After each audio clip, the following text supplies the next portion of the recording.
Prabhati madam ପ୍ରେଜ୍ the Lord. ପ୍ରେଜ୍ the Lord sir. Real ministry ଆନୁକୂଲ୍ୟରେ ପ୍ରାପ୍ତକାଳ ଉପାସନାରେ ପ୍ରତ୍ୟେକଙ୍କୁ ମୋର ନମସ୍କାର ବା ପ୍ରେଜ୍ ଦ ଲର୍ଡ। ପ୍ରଭୁଙ୍କର ମହାନାମ ଧନ୍ୟବାଦ ହଉ। ପ୍ରଭୁ ଆମମାନଙ୍କୁ ନୂତନ ଦିନ ଦେଖାଇଛନ୍ତି, ତାଙ୍କର ସ୍ତୁତି ତାଙ୍କର ଗୌରବ ପ୍ରଶଂସା କରିବା ପାଇଁ।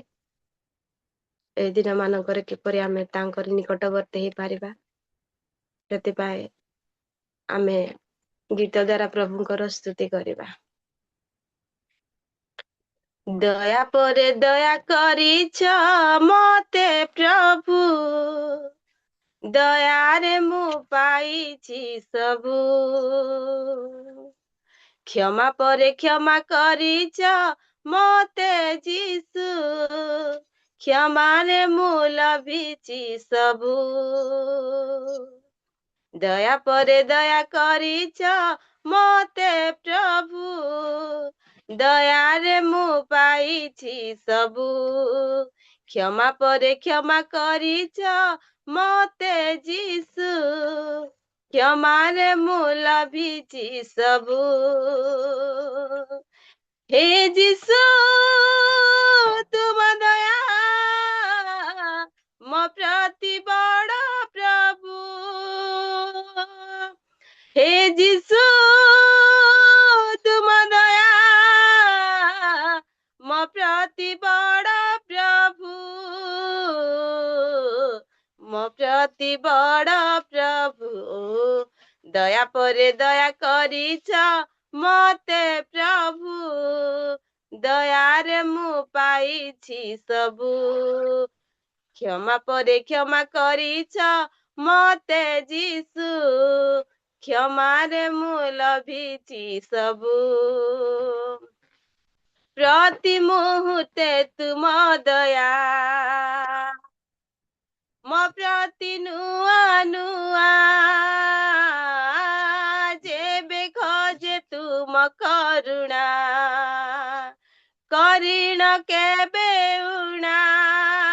ପ୍ରତି ମୁହୂର୍ତ୍ତେ ତୁମ ଦୟା ମୋ ପ୍ରତି ନୂଆ ନୂଆ, ଯେବେ ଖୋଜେ ତୁମ କରୁଣା କରିଣ କେବେ ଉଣା। ନହିବ କେବେ ଶେଷ ତୁମରି ସେ କରୁଣା, ନହିବ କେବେ ଶେଷ ତୁମରି ସେ କରୁଣା, ତୁମରି ସେ କରୁଣା। ଦୟା ପରେ ଦୟା କରିଛ ମତେ ପ୍ରଭୁ, ଦୟାରେ ମୁଁ ପାଇଛି ସବୁ। କ୍ଷମା ପରେ କ୍ଷମା କରିଛ ମତେ ଯୀଶୁ, କ୍ଷମାରେ ମୁଁ ଲଭିଛି ସବୁ। ତୁମରି ମଙ୍ଗଳ ଓ ଦୟା ମୋ ସଙ୍ଗେ ନୀତି ରହୁ, ତୁମରି ଅମୃତ ଆଶିଷ ମୋ ପ୍ରତି ସଦା ଥାଉ। ତୁମରି ମଙ୍ଗଳ ଓ ଦୟା ମୋ ସଙ୍ଗେ ନୀତି ରହୁ, ତୁମରି ଅମୃତ ଆଶିଷ ମୋ ପ୍ରତି ସଦା ଥାଉ। ସର୍ବଦା ମଷ୍ଟ ତୁମରି ସ୍ତୁତି କରୁ, ସର୍ବଦା ମଷ୍ଟ ତୁମରି ସ୍ତୁତି କରୁ, ତୁମରି ସ୍ତୁତି କରୁ। ଦୟା ପରେ ଦୟା କରିଛ ମତେ ପ୍ରଭୁ, ଦୟାରେ ମୁଁ ପାଇଛି ସବୁ। କ୍ଷମା ପରେ କ୍ଷମା କରିଛ ମତେ ଯୀଶୁ, କ୍ଷମାରେ ମୁଁ ଲଭିଛି ସବୁ। ହାଲେଲୁୟା। ପ୍ରଭୁଙ୍କର ଗୌରବ ହଉ। ଆଉ ଗୋଟେ ଗୀତ ଗାନ କରିବା।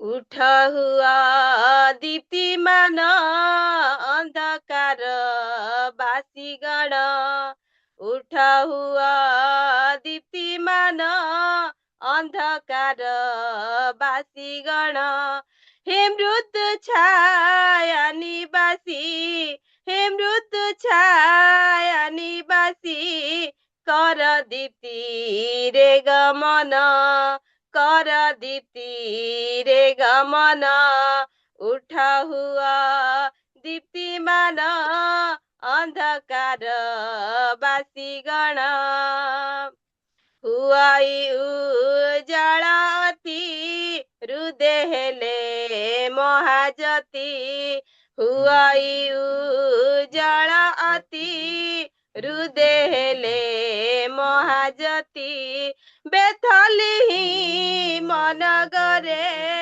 ବେଥଲିହି ମନଗରେ, ଖ୍ରୀଷ୍ଟ ସୂର୍ଯ୍ୟ ପ୍ରକାଶନ, ଖ୍ରୀଷ୍ଟ ସୂର୍ଯ୍ୟ ପ୍ରକାଶନ, ଉଠ ହୁଆ ଦୀପ୍ତିମାନ ଅନ୍ଧକାର ବାସିଗଣ, ଉଠ ହୁଆ ଦୀପ୍ତିମାନ ଅନ୍ଧକାର ବାସିଗଣ, ସେ ତପନ ଦୟା ପୂର୍ବେ ଦୀପ୍ତିହୀନ ଥିଲେ ସର୍ବେ, ସେ ତପନ ଦୟା ପୂର୍ବେ ଦୀପ୍ତିହୀନ ଥିଲେ ସର୍ବେ, ଏବେ ସର୍ବ ଦେଶେ ତ୍ରାଣ, ଏବେ ସର୍ବ ଦେଶେ ତ୍ରାଣ, ଦିନ ମଧ୍ୟାହ୍ନ ସମାନ, ଦିନ ମଧ୍ୟାହ୍ନ ସମାନ, ଉଠ ହୁଆ ଦୀପ୍ତିମାନ ଅନ୍ଧକାର ବାସିଗଣ, ଉଠ ହୁଆ ଦୀପ୍ତିମାନ ଅନ୍ଧକାର ବାସିଗଣ, ଆସି ଯିହୁଦା ଦେଶଣ କଲେ ଖ୍ରୀଷ୍ଟ ଅନ୍ବେଷଣ, ଆସି ଯିହୁଦା ଦେଶଣ କଲେ ଖ୍ରୀଷ୍ଟ ଅନ୍ବେଷଣ, ପଚାରିଲେ କେଉଁଠାରେ, ପଚାରିଲେ କେଉଁଠାରେ ପାଇବା ତାଙ୍କ ଦର୍ଶନ, ପାଇବା ତାଙ୍କ ଦର୍ଶନ, ଉଠ ହୁଆ ଦୀପ୍ତିମାନ ଅନ୍ଧକାର ବାସିଗଣ, ଉଠ ହୁଆ ଦୀପ୍ତିମାନ ଅନ୍ଧକାର ବାସିଗଣ, ନ କର ତାହାଙ୍କୁ ତୁଚ୍ଛ, ତାଙ୍କ ବିନା ସର୍ବ ମିଛ, ନ କର ତାହାଙ୍କୁ ତୁଚ୍ଛ, ତାଙ୍କ ବିନା ସର୍ବ ମିଛ, ଆସ ତାହାଙ୍କ ଦୀପ୍ତିରେ, ଆସ ତାହାଙ୍କ ଦୀପ୍ତିରେ, କରିବାରୁ ଷ୍ଟେ ଗମନ, କରିବାରୁ ଷ୍ଟେ ଗମନ, ଉଠ ହୁଆ ଦୀପ୍ତିମାନ ଅନ୍ଧକାର ବାସିଗଣ, ଉଠ ହୁଆ ଦୀପ୍ତିମାନ ଅନ୍ଧକାର ବାସିଗଣ, ପଣ୍ଡିତ ଗଣ ଯେ ସନ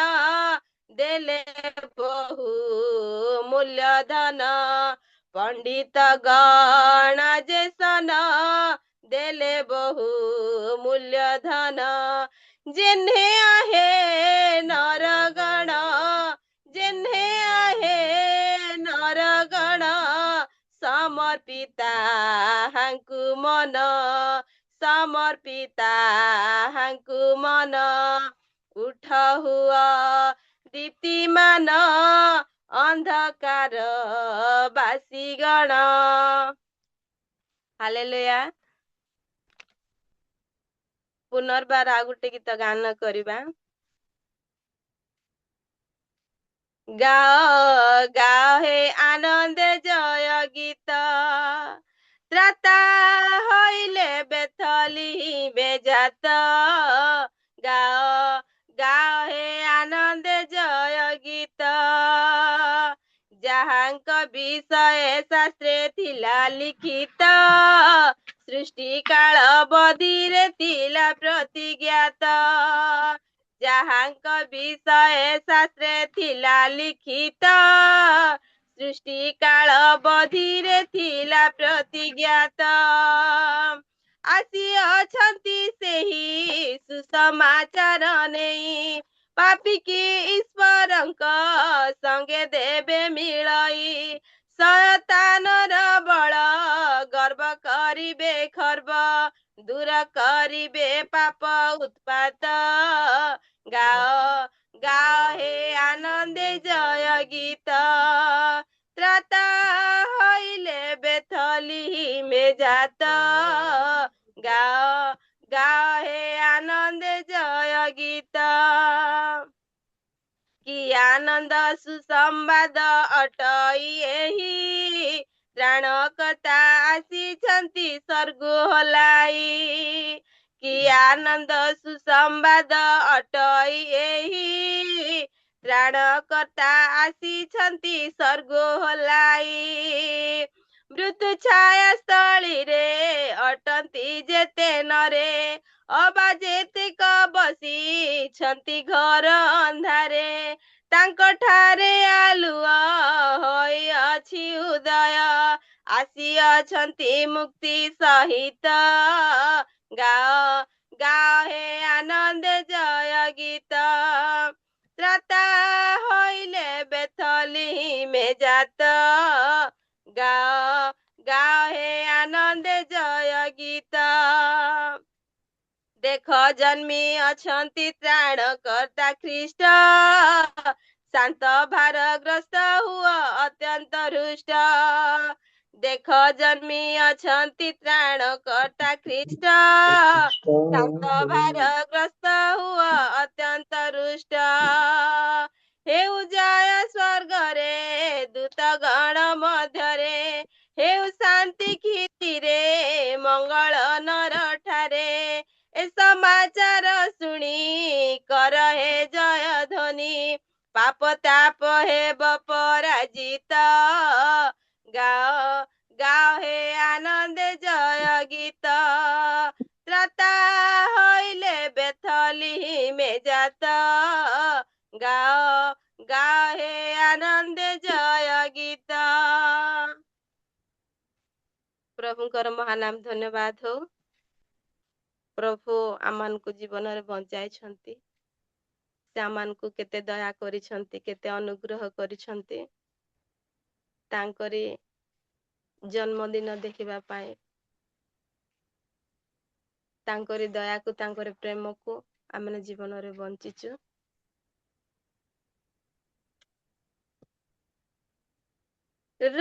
ରହିଯାଏ পথে যেবে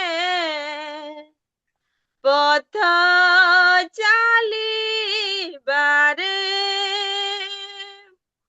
ক্লান্তি মোর ক্ষমা করি নিয়োগ সাথীরে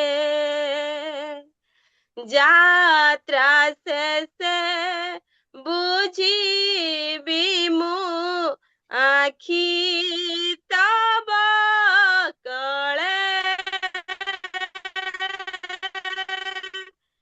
অনন্ত বিশ্রাম তহি লভিবি আত্মারে গাউথিবি প্রশংসা নিরতে মুহি গাউথিবি প্রশংসা নিরতে পাদে পাদে চালুছি মু যিশু তুম সাথে धन्यवाद दଉଛି प्रभु गौरव पूजा प्रशंसा पाइबा ପାଇଁ एकमात्र योग्य परमेश्वर प्रभु प्राप्त काଳରେ प्रभु ମୁଁ ଦିନ ପାପୀକୁ ପ୍ରଭୁ ପ୍ରେମ କରି ଦୟା କରି ପ୍ରଭୁ ରିଏଲ ମିନିଷ୍ଟ୍ରି ଦ୍ୱାରା ପ୍ରଭୁ ତୁମେ ସୁଯୋଗ ସମୟ ଦେଇଛ ସେଥିପାଇଁ ଧନ୍ୟବାଦ ଦଉଛି ସ୍ୱର୍ଗସ୍ଥ ପିତା ସ୍ୱର୍ଗୀୟ ବନ୍ଧୁ ଆମେ ଯାହା ଭୁଲ ଅନ୍ୟାୟ ଅଧର୍ମ କରିଛୁ ବର୍ଷଟି ସାରା ତୁମରି ସେଇ କାଲବରୀ କୃଷ୍ଣ ରକ୍ତରେ ତୁମେ କ୍ଷମା କର ବୋଲି ପ୍ରାର୍ଥନା କରୁଛି ଆରାଧନା ଦ୍ୱାରା ତୁମେ ଗୌରବ ପାଇଛ ସେଥିପାଇଁ ଧନ୍ୟବାଦ ଦଉଛି ସମସ୍ତ ଗୌରବ କେବଳ ତୁମ୍ଭେ ପାଅ ପ୍ରିୟ ପ୍ରଭୁ ଯୀଶୁ ତୁମ୍ଭରି ନାମରେ ମାଗୁଛି ପିତା ଆମେନ୍ ପ୍ରେଜ୍ ଦ ଲର୍ଡ ଆଜ୍ଞା थैंक यू सिस्टर बहुत सुंदर गीत द्वारा आपण प्रभुंकर सेवा पसन करियछंती आराधना करियछंती अर्थपूर्ण गीत गाइछंती सुंदर भॉइस मध्य गीत गाइछंती प्रभु एते सुंदर गला आपनको देई अछंती प्रभु एपरि आपनको व्यवहार करंतु अनेक लोगों प्रातः समय गीत गायबा पाई मध्य ही करूने किंतु प्रभु दया करी आपनको एते सुंदर समय देइथिले सुंदर कंठ देइथिले ଦେଇଛନ୍ତି ମଧ୍ୟ ସୁନ୍ଦର ଭାବରେ ପ୍ରଶଂସା କରିଥିବାରୁ ଆପଣଙ୍କୁ ଏବଂ ଆପଣଙ୍କର ପରିବାରକୁ ବହୁତ ବହୁତ ଧନ୍ୟବାଦ ଜଣାଏ ଏ ସମୟରେ ଯେ କୌଣସି ଲୋକ ଯଦି ଗୀତ ଗାଇଲେ ମଧ୍ୟ ବୋଧେ ଗୀତ ନ ଗାଇଲେ ମୋତେ ଟିକେ ଭଲ ଲାଗୁନି ଗୋଟେ ଘୋଷା ମୁଁ ଗୋଟେ ଗୀତ ଗାଇବା ପାଇଁ ଚାହୁଁଛି କ୍ଷମା କରିବି ଯଦି ସମୟ ହେଇପାରୁନି ଖାଲି ଗୋଟେ ଘୋଷା ଗାଇବି ଆଉ କିଛି ହାଲେଲୁୟା ପ୍ରେଜ୍ ଦ ଲର୍ଡ दूर कस्मिक तारा देता है प्रभु का पता टिम टिम करके चमकता देता प्रभु का पता दूर कस्मी एक तारा देता प्रभु का पता टिम टिम करते चमकता देता प्रभु का पता आओ हम भी चले तारे के पीछे चले आओ हम भी चले बेथलेहम को चले दूर आकाश में एक तारा देता प्रभु का पता टिम टिम करके चमकता देता प्रभु का पता चमकता दूर से एक तारा ज्ञानी लोगों को राह दिखाता यीशु पैदा हुआ ज्ञानी लोगों को संदेश देता चमका दूर से एक तारा ज्ञानी लोगों को राह दिखाता यीशु पैदा हुआ ज्ञानी लोगों को संदेश देता आओ हम भी चले तारा के पीछे चले आओ हम भी चले बेथलेहम को चले दूर आकाश में एक तारा देता प्रभु का पता टिम टिम करके चमकता देता प्रभु का पता देता प्रभु का पता थैंक यू एक्चुअली मोर गला टिके बहुत खराब अछि सॉरी काश भी जाऊँ मझे मझे से क्षमा चाहूँगी तुम्हें मैंने सदा प्रभुंकर प्रशंसा कर सदा प्रभुंकर धन्यवाद दियो कारण से मंगलमय ताहांकर दया अनंत काल स्थायी वाक्य मध्य को जीवा पूर्व निज निज को माने प्रस्तुत करुवा ए समय मु अनुरोध करी आम मध्य प्रधान आज्ञा अच्छा राजेश प्रधान आज्ञा प्रेज आज्ञा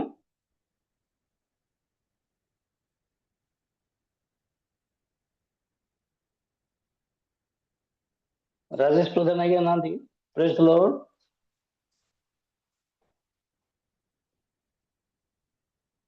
ଯଦି ନାହାନ୍ତି ତାହେଲେ ଆମମାନଙ୍କର ମଧ୍ୟରେ ପ୍ରେମିକା ପାଲ ସିଷ୍ଟର ଅଛନ୍ତି ଆଜିର ବାକ୍ୟ ନିମନ୍ତେ। ଆଉ ଯୋଉ ଭଉଣୀ ଆମମାନଙ୍କ ମଧ୍ୟରେ ଆରାଧନା କରିଗଲେ ତାଙ୍କର ମନୋନୀତ ଦାସଙ୍କର ନିମନ୍ତେ ଆଉ ଯେତେ ଜଣ ଆମର ଉପସ୍ଥିତ ଅଛୁ ସମସ୍ତଙ୍କୁ ସୁସ୍ଥର ଆତ୍ମା ନିମନ୍ତେ ପ୍ରାର୍ଥନା କରୁଥିବେ। ପ୍ରେମିକା ନମସ୍କାର ସାର୍, ସୁଯୋଗ ପ୍ରେମିକା ଦେଇଥିବା ସିଷ୍ଟର ନମସ୍କାର ସାର୍, ସୁଯୋଗ ଦେଇଥିବା ଧନ୍ୟବାଦ। ପ୍ରେଜ୍ ଦ ଲର୍ଡ। ଆସନ୍ତୁ ପ୍ରାର୍ଥନା। ଧନ୍ୟବାଦ ଦଉଛି, ପ୍ରଶଂସା କରୁଛି, ଗୌରବ କରୁଛି ପ୍ରଭୁ, ତମେ କେତେ ମହାନ ପରମେଶ୍ୱର। ଭଉଣୀକି ତମର ପାଦ ତଳେ ମୁଁ ସମର୍ପଣ କରୁଛି ପ୍ରଭୁ। ଉତ୍ତମ ସ୍ୱର ଦେଇଛ ବାପା, ଉତ୍ତମ ମନ ଦେଇଛ ରାଜା, ପ୍ରଭାତରେ ଆରାଧନା କରିବା ପାଇଁ। ମଣିଷ ସ୍ୱର ଦେଖନ୍ତି ପ୍ରଭୁ, ତମେ ସ୍ୱର ଦେଖିବା ପରମେଶ୍ୱର ନାହିଁ। ତମର ସେଇ ଜନ୍ମଦିନର ଆରାଧନା ଅନେକ ସୁନ୍ଦର କରିଥିଲା ପିତା। ପ୍ରଭୁ ଭଉଣୀକୁ ତାଙ୍କର ପରିବାରକୁ ତମର ପାଦ ତଳେ ସମର୍ପଣ କରୁଛି ବାପା। ସେଇ ପ୍ରକାର ଅନେକ ଜଣକୁ ଯାଇ ତମର ସେ ପ୍ରଶଂସା ଗୌରବ କରିବାକୁ ଅଧିକ ଶକ୍ତି ଦିଅ ବୋଲି ମୁଁ ପ୍ରାର୍ଥନା କରୁଛି ରାଜା। ଧନ୍ୟବାଦ ଦଉଛି ପ୍ରଭୁ, ପାଳକ ଭାଇ ପ୍ରଭୁ ବାକ୍ୟ ଦେବ ରାଜା। हे प्रभु तमे राजा मान राजा प्रभु, जो बाक्य देव राजा से बाक्य तुम्हें कह प्रभु, जेते जड़ित हो प्रभु हमें प्रत्येक जो प्रकार शेष पर्यंत तमर से बाक्य शुणिबे, हृदय रखिबे, से प्रकार समस्त को तुम मन दियो राजा।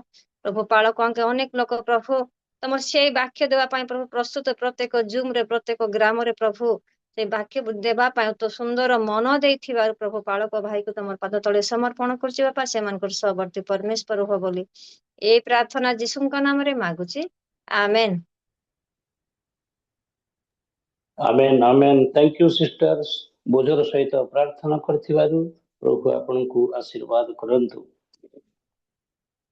ମୁଁ ଯେପରି ତୁମ ବିରୋଧରେ ପାପ ନ କରେ, ଏଥିପାଇଁ ମୁଁ ଆପଣା ହୃଦୟ ମଧ୍ୟରେ ତୁମ୍ଭର ବାକ୍ୟ ସଞ୍ଚୟ କରି ରଖିଅଛି। ଆମମାନଙ୍କର ମଧ୍ୟରେ ଆମମାନଙ୍କର ଆତ୍ମିକ ଜୀବନର ଉନ୍ନତି ସକାଶେ ଆମମାନଙ୍କର ମଧ୍ୟରେ ଅଛନ୍ତି ରେଭରେଣ୍ଡ ପ୍ରଭାକର ଜେନା ସାର୍ ଅଛନ୍ତି। ଆତ୍ମିକ ଆହାର ପରିବେଷଣ କରିବା ନିମନ୍ତେ ପ୍ରଭୁ ଶ୍ରୀଖ୍ରୀଷ୍ଟଙ୍କ ନାମରେ ମୁଁ ସମ୍ମୁଖକୁ ଆହ୍ୱାନ କରୁଅଛି। ଆମେ ପ୍ରଭାକର ଜେନା ଆଜ୍ଞାଙ୍କୁ ସମସ୍ତେ ଗୋଟେ ଉଚ୍ଚ କରତାଳି ଦେଇ ଆମେ ସ୍ୱାଗତ କରୁଥିବା। ଏହି ସମୟରେ ସମ୍ମୁଖକୁ ଆସନ୍ତୁ ଏବଂ ଆଣିଥିବା ଆତ୍ମିକ ମାନ୍ନା ଏହି ସମୟରେ ଆପଣ ପରିବେଷଣ କରୁଥିବେ। ଆପଣଙ୍କର ସମୟ ବର୍ତ୍ତମାନ 6ଟା ପର୍ଯ୍ୟନ୍ତ ଆପଣଙ୍କର ସମୟ ଆପଣ ନେଇପାରିବେ। Thank you sir. Praise the lord. Praise the Lord.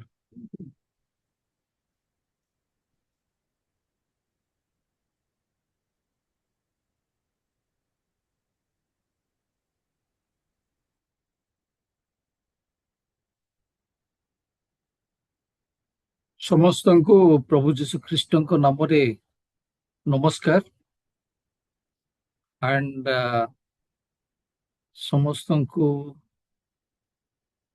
advance Merry Christmas। କାଲି ମତେ କର ଭାଇ ଫୋନ ରେ କହିଲେ, କର ଆଜ୍ଞା ଆଜ୍ଞା କୁହନ୍ତୁ, ମୁଁ ହଁ କହିଲି। ଆଉ ସେଥିପାଇଁ ଏ ସୁଯୋଗ ପାଇଥିବାରୁ ମୁଁ ପ୍ରଭୁଙ୍କୁ ଧନ୍ୟବାଦ ଦଉଛି, ଆଉ ତାଙ୍କୁ ମଧ୍ୟ ମୁଁ ଧନ୍ୟବାଦ ଦଉଛି କର ଆଜ୍ଞାଙ୍କୁ। ଆଉ ତାଙ୍କେ କହୁଥିଲେ ଆଜ୍ଞା ଆମେ କ୍ରିସମାସ ସେଲିବ୍ରେସନ ମିଟିଂ କଣ୍ଟିନ୍ୟୁ କରୁଛୁ, ଆଉ ସେଥିପାଇଁ ଆପଣ ଯୋଗ ଦିଅନ୍ତୁ ବୋଲି। ମୁଁ ସମସ୍ତଙ୍କୁ ବହୁତ ଧନ୍ୟବାଦ ଦେବି, ଯେହେତୁ ସକାଳେ early morning ଉଠି ପ୍ରଭୁଙ୍କ ତଳେ ପାଦ ତଳେ ବସିବା ବଡ଼ ବିଷୟ। ଆଉ ଖ୍ରୀଷ୍ଟିଆନ ମାନଙ୍କ ଜୀବନରେ ଏଇଟା ନିହାତି ରହିବା ଦରକାର। କିନ୍ତୁ ଅନେକ ସମୟରେ ମୁଁ ମଧ୍ୟ ଫେଲ ହଉଛି। ଏତେ ଭୋରରୁ ଉଠି ପ୍ରଭୁଙ୍କ ପାଦ ତଳେ ବସିବା, ତାଙ୍କର ପ୍ରଶଂସା କରିବା, ଆଉ ତାଙ୍କଠୁ ଶୁଣିବା ପ୍ରଭୁଙ୍କଠୁ ବଡ଼ ବିଷୟ ଅଟେ, ବହୁତ ଆଶୀର୍ବାଦ ଅଟେ। ସେଥିପାଇଁ ସମସ୍ତଙ୍କୁ ବହୁତ ବହୁତ ଧନ୍ୟବାଦ।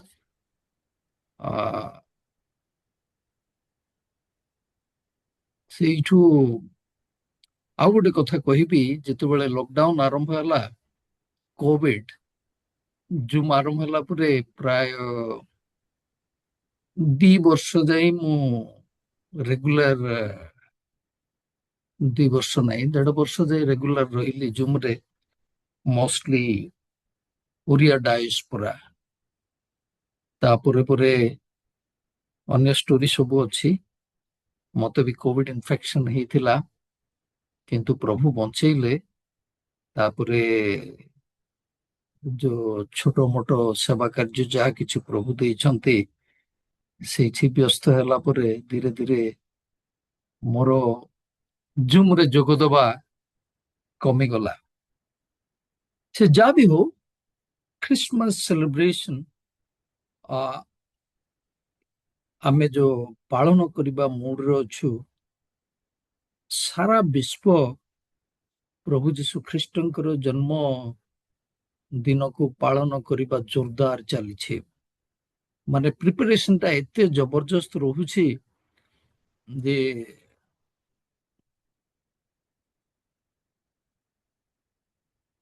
ବ୍ୟାଖ୍ୟା କରିହବ ନାହିଁ। କାଲି ମୁଁ ବଜାର ପଟ ଯାଇଥିଲି, ଭିଡ ଦୋକାନ ମାନଙ୍କୁ। ମୁଁ ଯାଇନି ଦୋକାନ ଭିତର, ଗୁଡାଏ ମୋର ଯାହା କରିବାର ଥିଲା ସେଇଠି ଗଲି ଫେରିଲି। କିନ୍ତୁ ବିଶାଖାପଟନମରେ ବି ଜଗଦମ୍ବା ସେଣ୍ଟର, ଯୋଉଟା ମେନ୍ ସପିଂ ସେଣ୍ଟର, ଆଉ ସେଇଠି ବି ଲୋକମାନଙ୍କର ଜୋରଦାର ଭିଡ ଦେଖିବାକୁ ମିଳିଥିଲା। ତେବେ ଆସନ୍ତୁ ପ୍ରାର୍ଥନା କରିବା। ପ୍ରଭୁ, ତୁମର ଧନ୍ୟବାଦ କରୁଛି, ତୁମର ଗୌରବ ସମ୍ଭ୍ରମ କରୁଛି ପିତା। ତୁମେ ଅନୁଗ୍ରହ କରି, ତୁମେ ଦୟା କରି ଆମମାନଙ୍କୁ ଜୀବନରେ ବଞ୍ଚେଇଛ। ତୁମରି ପାଦ ତଳେ ବସି ତୁମରି ପ୍ରଶଂସା କରିବା ପାଇଁ, ତୁମଠୁ ଶୁଣିବା ପାଇଁ ଆମମାନଙ୍କୁ ସୁଯୋଗ ଦେଇଛ। ଧନ୍ୟବାଦ କରୁଛି ପ୍ରଭୁ। ମୁଁ ପ୍ରାର୍ଥନା କରୁଛି, ତୁମେ ତୁମରି ବାକ୍ୟ ଦେଇ ଆମମାନଙ୍କୁ ଏନକାଉଣ୍ଟର କର ପ୍ରଭୁ। ତୁମେ ଆମକୁ କଥା କୁହ, ଆମେ ଯେପରି ତୁମ ପାଇଁ ବଞ୍ଚିବୁ, ସେଥିପାଇଁ ଆମମାନଙ୍କୁ ଯାହା ଆବଶ୍ୟକ ରହିଛି ଯୋଗେଇ ତୁମେ ଗୌରବ ପାଅ। ଗୌରବ ସମ୍ଭ୍ରମ ତୁମକୁ ଦେଇ ଯୀଶୁଙ୍କ ନାମରେ ମାଗିଲେ, ଆମେନ୍। ଖ୍ରୀଷ୍ଟମାସ କଣ, କହିବାକୁ ଗଲେ କଣ? ମୁଁ ବେଳେ ବେଳେ ଅନେକ ଇଣ୍ଟରଭ୍ୟୁ ବି ଦେଖିଛି, ମାନେ ଖ୍ରୀଷ୍ଟମାସ ସେଲିବ୍ରେସନ ର ଗୁରୁତ୍ୱତା ବୁଝିବା ଅନେକ ଲୋକ, ମୁଁ ସମସ୍ତେ ବୋଲି କହୁନି, ଆମେ ଫେଲ ବି ହଉଛୁ। କଣ ଖ୍ରୀଷ୍ଟମାସ, କାହିଁକି ଆମେ ପାଳନ କରୁଛୁ? ଖ୍ରୀଷ୍ଟମାସ ଇଜ ନଥିଂ, କିଛି ନୁହେଁ। ଇଂରାଜୀରେ ଅଛି ଗଡ ବିକେମ୍ ମ୍ୟାନ। ଯଦି ଓଡ଼ିଆରେ କହିବାକୁ ଗଲେ, ପରମେଶ୍ୱର ମନୁଷ୍ୟ ରୂପ ନେଲେ, ମନୁଷ୍ୟ ରୂପରେ ଜନ୍ମ ଗ୍ରହଣ କଲେ। ସେଇଟା ହଉଛି ମୂଳ ବିଷୟ। ଅନେକ ଲୋକଙ୍କର ଅନେକ ଚିନ୍ତା ରହିପାରେ। ତେବେ ଆଜିର ଚିନ୍ତା ପାଇଁ ମୁଁ ଗୋଟେ ଅଂଶ ପଢିବା ପାଇଁ ଚାହିଁବି। ସେଇଟା ହଉଛି ଆମେ ସମସ୍ତଙ୍କର ଜଣାଶୁଣା ଅଂଶ, ଲୁକ ପୁସ୍ତକ ତାର 2 ପର୍ବର 8ରୁ ଅଛି। ସେ ଷ୍ଟୋରି ଆମେ ସବୁ ଜାଣିଛୁ, କିନ୍ତୁ ମୁଁ 10 ଆଉ 11 ପଢିବି। ସେଥିରେ ଦୂତ ସେମାନଙ୍କୁ କହିଲେ, ଭୟ କର ନାହିଁ, ଦେଖ ମୁଁ ସମସ୍ତ ଲୋକଙ୍କର ଅତ୍ୟନ୍ତ ଆନନ୍ଦଜନକ ସୁସମାଚାର ତୁମ୍ଭମାନଙ୍କୁ ଜଣାଉଅଛି। କାରଣ ଆଜି ଦାଉଦଙ୍କ ନଗରରେ ତୁମ୍ଭମାନଙ୍କ ନିମନ୍ତେ ତ୍ରାଣକର୍ତ୍ତା ଜନ୍ମଗ୍ରହଣ କରିଅଛନ୍ତି, ସେ ଖ୍ରୀଷ୍ଟ ପ୍ରଭୁ। ମୁଁ 11 ପଦ ରିପିଟ କରୁଛି। କାରଣ ଆଜି ଦାଉଦଙ୍କ ନଗରରେ ତୁମ୍ଭମାନଙ୍କ ନିମନ୍ତେ ତ୍ରାଣକର୍ତ୍ତା ଜନ୍ମଗ୍ରହଣ କରିଅଛନ୍ତି, ସେ ଖ୍ରୀଷ୍ଟ ପ୍ରଭୁ। এইটা ମାନେ ଭବିଷ୍ୟତ ବକ୍ତା ମାନେ ଶହ ଶହ ବର୍ଷ ଆଗରୁ ଯାହା କହିଥିଲେ ତାର ଫୁଲଫିଲମେଣ୍ଟ, ଯୋଉଟା କି ଶହ ବର୍ଷ ଆଗରୁ ପ୍ରଭୁ ଯୀଶୁ ଖ୍ରୀଷ୍ଟଙ୍କ ବିଷୟରେ କୁହାଯାଇଥିଲା ଆଉ ସେଇଟା ପୂରଣ ହେବାର ବିଷୟ ଦୂତଙ୍କ ଦ୍ୱାରା ମେଷପାଳଙ୍କ ନିକଟରେ ପ୍ରଭୁ ପ୍ରକାଶ କରୁଛନ୍ତି। ତେବେ ଏ ବିଷୟ ଆମେ ସମସ୍ତେ ଜାଣିଛୁ ଯେ ଯେତେବେଳେ ମେଷ ପାଳକ ମାନେ ବାହାରେ ମେଷ ଜଗୁଥିଲେ ଦୂତ ସେମାନଙ୍କ ସହିତ ସାକ୍ଷାତ କରିଥିଲେ ଆଉ ମେଷ ପାଳକ ମାନେ ଦୂତଙ୍କର ଯୋଉ ଆବିର୍ଭାବ ଦେଖି ଡରି ଯାଇଥିଲେ। ସେଥିପାଇଁ ଦୂତ ସେମାନଙ୍କୁ କହିଲେ ଭୟ କର ନାହିଁ, ଦେଖ ମୁଁ ସମସ୍ତ ଲୋକଙ୍କର ଅତ୍ୟନ୍ତ ଆନନ୍ଦଜନକ ସୁସମାଚାର ତୁମମାନଙ୍କୁ ଜଣାଉଅଛି। ସେ ସୁସମାଚାର କଣ? ସେ ସୁସମ୍ବାଦ କଣ?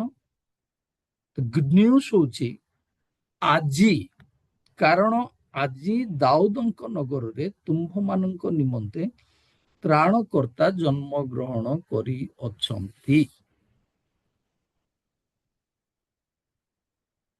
ତେବେ ମୁଁ କହିଲି ଏଇଟା ହଉଛି ଭବିଷ୍ୟତ ବକ୍ତାମାନଙ୍କ ଦ୍ୱାରା ଶହ ବର୍ଷ ପୂର୍ବେ ଯୋଉଟା କୁହାଯାଇଥିଲା ତାର ଫୁଲଫିଲମେଣ୍ଟ ବୋଲି ମୁଁ କହୁଥିଲି। ତେବେ ଆମେ ସମସ୍ତେ ସେଇଟା ବି ଜାଣିଛୁ ଯେ ମିଖା ଭବିଷ୍ୟତ ବକ୍ତାଙ୍କ ଦ୍ୱାରା ମଧ୍ୟ ଏଇ କଥାଟା କୁହାଯାଇଥିଲା। ମିଖା ପୁସ୍ତକ ତାର 5 ପର୍ବର 2 ପଦରେ କିଏ ଯଦି ଶୀଘ୍ର ବାହାର କରିବେ ପଢିପାରିବେ। ମାତ୍ର ହେ ବେଥଲିହିମ୍ ଇଫ୍ରାଥା, ଜିହୁଦାର ସହସ୍ର ଗଣର ମଧ୍ୟରେ କ୍ଷୁଦ୍ର ଯେ ତୁମ୍ଭ ମଧ୍ୟରୁ ଇସ୍ରାଏଲକୁ ଶାସନକର୍ତ୍ତା ହେବା ନିମନ୍ତେ ଆମ୍ଭ ଉଦ୍ଦେଶ୍ୟରେ ଏକ ବ୍ୟକ୍ତି ଉତ୍ପନ୍ନ ହେବେ। ପୁରାତନ କାଳରୁ ଅନାଦି କାଳରୁ ତାହାଙ୍କର ଉତ୍ପତ୍ତି। କେତେ ମାନେ ଭୟଙ୍କର ଭବିଷ୍ୟତ ବାଣୀ ଏଇଟା।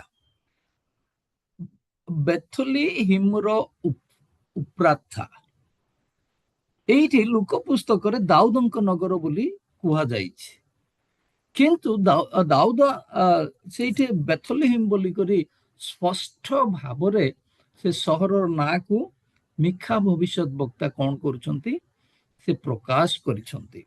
ଆମେ ଯଦି ସେଇ ଲୁକ ପୁସ୍ତକ ତାର 2 ପର୍ବର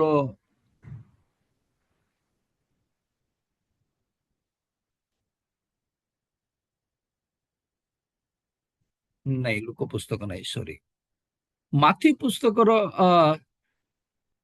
2 ପର୍ବର 2 ପଦରେ ମଧ୍ୟ ଯୀଶୁଙ୍କର ଯୀଶୁଙ୍କ ବିଷୟରେ ଯୋଉ ଭବିଷ୍ୟତବାଣୀ କୁହାଯାଇଥିଲା ତାହା ପୂରଣ ହେବାର ଦେଖୁଛୁ।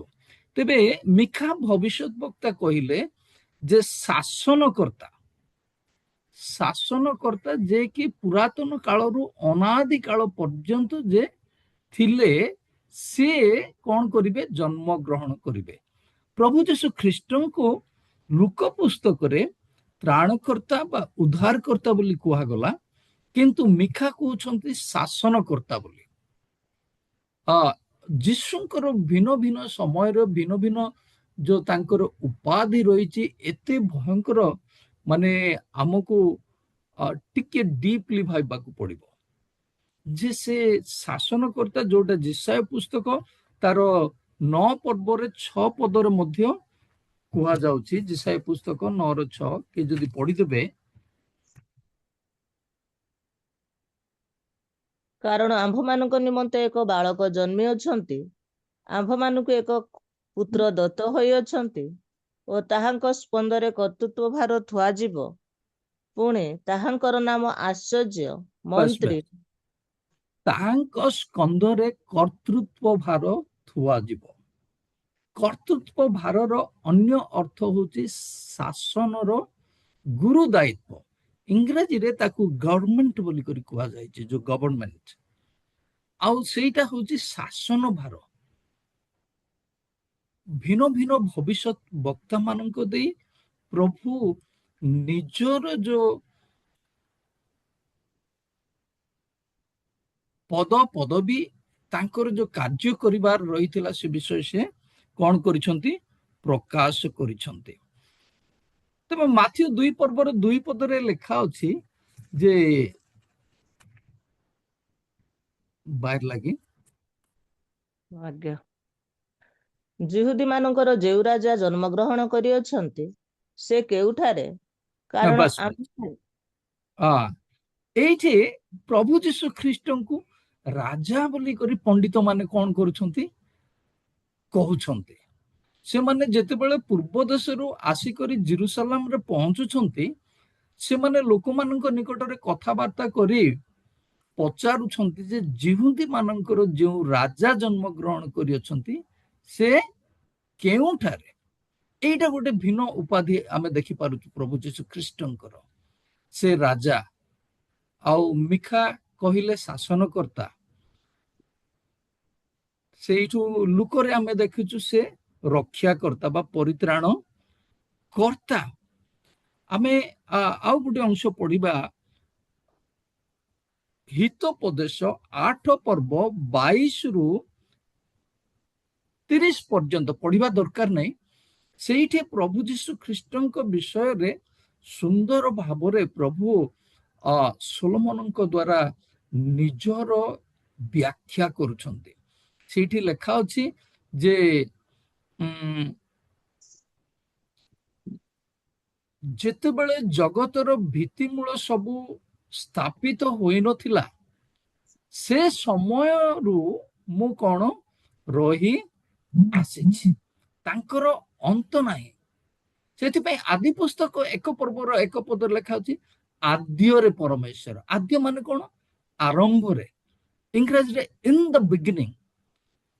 କିନ୍ତୁ ଆରମ୍ଭର ସୀମା ପଏଣ୍ଟ କୁହାଯାଇ ନାହିଁ। କୋ ସମୟରୁ ସେ ଅଛନ୍ତି, କୋ ସମୟରୁ ପ୍ରଭୁ ଜୀବିତ, ଅନାଦି କାଳରୁ ଅନନ୍ତ କାଳ ପର୍ଯ୍ୟନ୍ତ, ଯୋଉଟା ମିଖା କହୁଛନ୍ତି ଅନାଦି ଅନନ୍ତ, ଯାର ଅନ୍ତ ନାହିଁ। ଏପରି ପ୍ରଭୁ, ଏପରି ଭୟଙ୍କର ପରମେଶ୍ୱର ଯେ ମନୁଷ୍ୟ ରୂପ ନେଇକରି 2025 ବର୍ଷ ତଳେ ଜଗତରେ ଜନ୍ମଗ୍ରହଣ କରିଥିଲେ। କାହିଁକି, କଣ ପାଇଁ, ଆଉ ସେ କି ପ୍ରକାର ଭାବରେ ଜନ୍ମଗ୍ରହଣ କଲେ, ସେ ସବୁ ବିଷୟ ଆମେ ଜାଣିଛୁ। ତଥାପି ଆଜି ଆମେ ଅଳ୍ପ ସମୟ ଚିନ୍ତା କରିବା। ତେବେ ପ୍ରଭୁ ଯୀଶୁ ଖ୍ରୀଷ୍ଟ, ଯାହାକୁ ଯୋହନ ମଧ୍ୟ ବ୍ୟାଖ୍ୟା କରୁଛନ୍ତି ବାକ୍ୟ ହିସାବରେ। ଆମେ ଯଦି ଯୋହନ 1 ପର୍ବର 1 ପଦ ଦେଖୁଛୁ, ସେଠି ଲେଖା ଅଛି ଆଦ୍ୟରେ କଣ? ଆଦ୍ୟରେ ପରମେଶ୍ୱର, ଯୋହନ ଆଦ୍ୟରେ ବାକ୍ୟ ଥିଲେ, ଆଦ୍ୟରେ ବାକ୍ୟ ଥିଲେ, ବାକ୍ୟ ବାକ୍ୟ ଈଶ୍ୱରଙ୍କ ସହିତ ଥିଲେ, ଆଉ ସେହି ବାକ୍ୟ ଈଶ୍ୱର ଥିଲେ। ଆଉ ଯାହା ସବୁ ସୃଷ୍ଟି ହୋଇଅଛି ତାହାଙ୍କ ବିନା କିଛି ମଧ୍ୟ ସୃଷ୍ଟି ହୋଇ ନାହିଁ। ସେଇଟା ଯୋହନ ତାଙ୍କୁ, ପ୍ରଭୁ ଯୀଶୁ ଖ୍ରୀଷ୍ଟଙ୍କୁ କଣ କରୁଛନ୍ତି? ପ୍ରଭୁ ଯୀଶୁ ଖ୍ରୀଷ୍ଟଙ୍କ ବିଷୟରେ ସେ ସୁନ୍ଦର ଭାବରେ ବ୍ୟାଖ୍ୟା କରୁଛନ୍ତି। ଆଦ୍ୟରେ ବାକ୍ୟ ଥିଲେ, ଆଉ ବାକ୍ୟ ଈଶ୍ୱରଙ୍କ ସହିତ ଥିଲେ। ସେହି ବାକ୍ୟ ଈଶ୍ୱର ଥିଲେ, ସ୍ୱୟଂ ଈଶ୍ୱର ଥିଲେ। ଆମେ ଯଦି 1:14 ପଦ ଦେଖିବା, ସେଠି ଲେଖା ହଉଛି ସେହି ବାକ୍ୟ ଦେହବନ୍ତ ହୋଇ ଆମମାନଙ୍କ ମଧ୍ୟରେ କଣ କଲେ? ବାସ କଲେ। এইটা হচ্ছে ଖ୍ରୀଷ୍ଟମାସର ମୂଳ ତତ୍ଵ ବୋଲି ମୁଁ ବୁଝୁଛି। ବାକ୍ୟ ଥିଲେ, ଈଶ୍ୱର ନିଜେ ବାକ୍ୟ ଥିଲେ, କିନ୍ତୁ ସେ 14 ପଦ ହିସାବରେ ସେଇ ବାକ୍ୟ ଦେହବନ୍ତ ହେଲେ। ଦେହବନ୍ତ ହିଁ ଆମମାନଙ୍କ ସହିତ କଣ କଲେ? ସେ ବାସ କଲେ। ପ୍ରିୟ ମଣ୍ଡଳୀ, ଆଉ ସେ ବାକ୍ୟ ଯଦିଓ ପ୍ରଭୁ ଯୀଶୁ ଖ୍ରୀଷ୍ଟ ଶାରୀରିକ ହିସାବରେ ଆମମାନଙ୍କ ମଧ୍ୟରେ ଏବେ ନାହାନ୍ତି, କିନ୍ତୁ ତାଙ୍କର ବାକ୍ୟ ଆମମାନଙ୍କ ସହିତ ସେ ଛାଡ଼ି ଯାଇଛନ୍ତି। ଥରେ ଯୋହନ ତାର 6 ପର୍ବର କଥା ମୁଁ କହିବି। ଯଦି 6 ପର୍ବ କିଛି ଅଂଶ ପଢିଲେ ଜଣା ପଡିବ, କିନ୍ତୁ 60 ପଦ କଥା ମୁଁ 68 ପଦ କଥା କହିବି। ଯୀଶୁଙ୍କର ଅନେକ ଶିଷ୍ୟ ଥିଲେ, କିନ୍ତୁ ଯୀଶୁ ଗୋଟେ ଶିକ୍ଷା ଦେଲା ପରେ ଅନେକ ସେ ଶିକ୍ଷାରେ ଅସହମତି ହୋଇ ଯୀଶୁଙ୍କୁ ଛାଡ଼ି ଚାଲିଗଲେ। ତେବେ ଯୋଉ ଶିଷ୍ୟମାନଙ୍କୁ ପ୍ରଭୁ ଡାକିଥିଲେ, ପ୍ରାକ୍ଟିକାଲି ସେମାନଙ୍କୁ ଶିଷ୍ୟ ହେବା ନିମନ୍ତେ ଡାକିଥିଲେ, ସ୍ୱତନ୍ତ୍ର ଭାବରେ ସେମାନଙ୍କୁ ଯୀଶୁ ପଚାରିଲେ, ତୁମେ ମଧ୍ୟ କଣ ଚାଲିଯିବା ପାଇଁ ଚାହୁଁଛ? ପିତର ସାଙ୍ଗେ ସାଙ୍ଗେ କହିଲେ, ପ୍ରଭୁ ଆମେ କାହା ପାଖକୁ ଯିବା? କାରଣ ଆପଣଙ୍କ ପାଖରେ ତ ଅନନ୍ତ ଜୀବନର ବାକ୍ୟ ଅଛି। ଯୋଉ ବାକ୍ୟ ଥିଲେ ସେ ବାକ୍ୟ ଦେହବନ୍ତ ହେଲେ, ଆଉ ସେ ବାକ୍ୟରେ ମଧ୍ୟ କଣ ଅନନ୍ତ ଜୀବନ ଅଛି। ଅର୍ଥାତ୍ ପ୍ରଭୁ ଯୀଶୁ ଖ୍ରୀଷ୍ଟଙ୍କର ପ୍ରଭୁ ଯୀଶୁ ଖ୍ରୀଷ୍ଟ ନିଜେ ସେ ଅନନ୍ତ ଜୀବନର ଅଧିକାରୀ ମଧ୍ୟ ଅଟନ୍ତି। ସେଥିପାଇଁ ରୋମୀୟ ପୁସ୍ତକ 1:16 ପ୍ରେରିତ ପାଉଲ କହିଲେ ଯେ ମୁଁ ସୁସମାଚାର ନିମନ୍ତେ କଣ କରେ ନାହିଁ, ଲଜ୍ଜାବୋଧ କରେ ନାହିଁ। କାରଣ ସୁସମାଚାର ଅର୍ଥାତ୍ ଈଶ୍ୱରଙ୍କର ବାକ୍ୟରେ ମନୁଷ୍ୟ ମାନଙ୍କର ପରିତ୍ରାଣର ଶକ୍ତି କଣ ରହି ଅଛି। ପିତର କହିଲେ ସେ ବାକ୍ୟରେ ଅନନ୍ତ ଜୀବନ ଅଛି। ପ୍ରେରିତ ପାଉଲ କହିଲେ ସେ ବାକ୍ୟରେ ପରିତ୍ରାଣ ନିମନ୍ତେ ଶକ୍ତି ରହିଅଛି। ପ୍ରିୟମଣ୍ଡଳୀ, ତେବେ ପରିତ୍ରାଣ କଣ? ପରିତ୍ରାଣ ଆମେ ଯଦି ଦେଖିବା ମାଥ୍ୟୁ ପୁସ୍ତକ ତାର 1:21 ଲେଖା ଅଛି ଯେ ସେ ପୁତ୍ର ପ୍ରସବ କରିବେ ଆଉ ତୁମ୍ଭେ ତାହାଙ୍କ ନାମ କଣ ଦେବ? ଯୀଶୁ ଦେବ। କାରଣ ସେ ଆପଣା ଲୋକମାନଙ୍କର ସମସ୍ତ ପାପରୁ କଣ କରିବେ? ପରିତ୍ରାଣ କରିବେ। ଏଥିପାଇଁ ଏଇଟା ହଉଛି ପ୍ରଥମେ ସେ ମୁଁ ମାନେ ଅଳ୍ପ ଅଳ୍ପ କରି କହିବା ପାଇଁ ଚାହୁଁଛି, ଯେହେତୁ ଆମ ପାଖରେ ସମୟ ନାହିଁ, ଯେ ପ୍ରଥମେ ସେ ଆମେ ଦେଖିଲୁ ପ୍ରଭୁ ଯୀଶୁ ଖ୍ରୀଷ୍ଟ ବାକ୍ୟ ହିସାବରେ ଥିଲେ, ଆଉ ଏବେ ମଧ୍ୟ ତାଙ୍କର ବାକ୍ୟ ତାଙ୍କ ଲୋକମାନଙ୍କ ମଧ୍ୟରେ କାର୍ଯ୍ୟ କରୁଅଛି। ଈଶ୍ୱରଙ୍କର ବାକ୍ୟ ଏତେ ଭୟଙ୍କର ଯେ ଗୀତ ସଂହିତା ତାର 119:105 ଦାଉଦ କହୁଛନ୍ତି ଯେ ତୁମ୍ଭ ବାକ୍ୟ ମୋ ଚରଣ ପାଇଁ କଣ ଅଟେ, ଆଉ ମୋ ପଥ ପାଇଁ ଆଲୁଅ ଅଟେ। ଯୋଉମାନେ ଈଶ୍ୱରଙ୍କର ବାକ୍ୟକୁ ନିଜ ଅନ୍ତରରେ ରଖିଛନ୍ତି, ସେମାନେ ଈଶ୍ୱରଙ୍କୁ ନିଜ ଅନ୍ତରରେ ରଖିଅଛନ୍ତି। ଅର୍ଥାତ୍ ପ୍ରଭୁ ଯୀଶୁ ଖ୍ରୀଷ୍ଟଙ୍କୁ କଣ କରିଛନ୍ତି? ନିଜ ଜୀବନରେ ସେମାନେ ରଖିଛନ୍ତି। ଆଉ ସେମାନଙ୍କ ପାଇଁ ସେ ବାକ୍ୟ ରୂପୀ ପରମେଶ୍ୱର ତାଙ୍କର ଚରଣ ପାଇଁ ପ୍ରଦୀପ ଆଉ ପଥ ପାଇଁ ଆଲୁଅ ଅଟେ। ଆମେ ଯଦି ଆଉ ଦେଖିବା ସେଇ ଗୀତ ସଂହିତା ତାର 119 ବୋଧେ 9 ନା କଣ ଲେଖା ଅଛି ଯେ ତୁମ ବାକ୍ୟକୁ ମୁଁ ଯେପରି ତମ ବିରୁଦ୍ଧରେ ପାପ ନ କରେ, ସେଥିପାଇଁ ତୁମ ବାକ୍ୟକୁ ମୁଁ କଣ କରିଅଛି? ହୃଦୟରେ ସଞ୍ଚିତ କରି ରଖିଅଛି। ଈଶ୍ୱରଙ୍କର ବାକ୍ୟ ଅର୍ଥାତ୍ ପରମେଶ୍ୱର ତାଙ୍କ ଲୋକମାନଙ୍କୁ ପାପ କରିବାରୁ ନିବୃତ୍ତ କରିଥାନ୍ତି। ଈଶ୍ୱରଙ୍କର ବାକ୍ୟରେ ଏତେ ଶକ୍ତି ଅଛି, ଜଣକୁ ପାପର ପଥରୁ ଟାଣିକରି ଆଣିପାରନ୍ତି ଆଉ ତାଙ୍କ ମାର୍ଗରେ ଚାଲିବା ପାଇଁ ସାହାଯ୍ୟ କରନ୍ତି। ଦ୍ୱିତୀୟ ବିଷୟ ଆମେ ଦେଖିଲୁ ଯେ ପ୍ରଭୁ ଯୀଶୁ ଖ୍ରୀଷ୍ଟ ଜନ୍ମଗ୍ରହଣ କଲେ ମାନବ ଜାତିର, ମନୁଷ୍ୟ ମାନଙ୍କର ପରିତ୍ରାଣ ସାଧନ ନିମନ୍ତେ। ସେଇଟା ମୁଁ ଅଲରେଡି କହିଲି। ମାଥ୍ୟୁ ପୁସ୍ତକ 1 ତାର 21 ଲେଖା ଅଛି, ପ୍ରଭୁ ଯୋସେଫଙ୍କୁ, ପ୍ରଭୁଙ୍କର ଦୂତ ଯୋସେଫଙ୍କୁ ଦର୍ଶନ ଦେଇ କହୁଛନ୍ତି, ଯୋସେଫ ତୁମେ ମରିୟମକୁ ଗ୍ରହଣ କରିବା ପାଇଁ ଭୟ କର ନାହିଁ। ସେ ଏକ ପୁତ୍ର ପ୍ରସବ କରିବେ ଆଉ ତୁମେ ତାଙ୍କ ନାମ କଣ ଦେବ? ଯୀଶୁ ଦେବ। କାରଣ ସେ ଆପଣା ଲୋକମାନଙ୍କର ସମସ୍ତ ପାପରୁ, ଗୋଟିଏ ଦିଟା ନାହିଁ, ସମସ୍ତ ପାପରୁ ସେ କଣ କରିବେ? ପରିତ୍ରାଣ କରିବେ। କାହିଁକି? ମନୁଷ୍ୟର ପାପରୁ ମନୁଷ୍ୟକୁ ପରିତ୍ରାଣ କରିବା ପାଇଁ ଈଶ୍ୱର ପରମେଶ୍ୱର ଗୁଡାଏ ପନ୍ଥା ଦେଖିଲେ। ପ୍ରଥମେ ସେ ମଶାଙ୍କ ଦ୍ୱାରା ବ୍ୟବସ୍ଥା ଦେଲେ। ମନୁଷ୍ୟର ପ୍ରକୃତି ସବୁବେଳେ ବଡ